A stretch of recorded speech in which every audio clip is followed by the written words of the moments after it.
প্রায়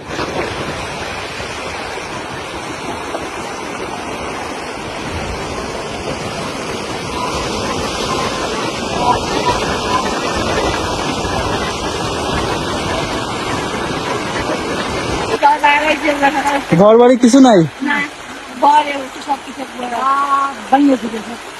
সব তোলা গেছে। না বাড়ির ভিতরে কিভাবে যাবো?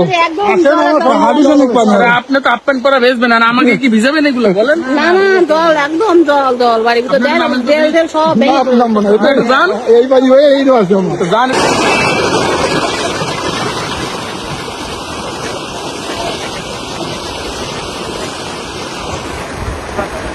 দেখো সময় দাদা আমার ঘরটাও ভেঙে দিয়েছে। গরমে ওই যে কারেন্টের খাম্বা চলে না, আপনারা একটু দেখে যান। হ্যাঁ কিচ্ছু নাই গ্রামের ভিতরে।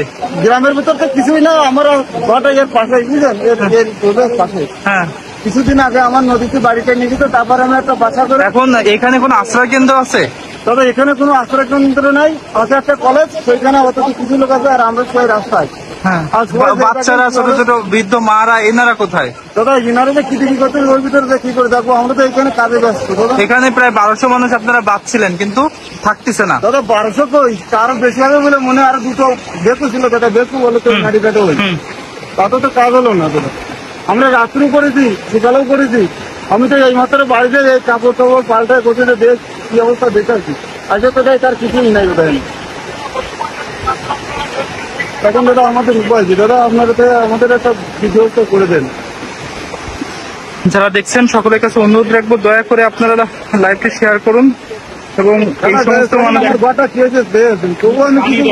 এই দেখো পানি স্রোত দেখো। কালকে কি হয়েছিল বললেন?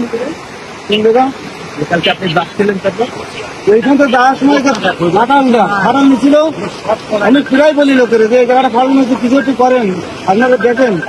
কিন্তু আমার কথা আমি তো গরিব মানুষ, আমার কথা গুরুত্ব দেয় না।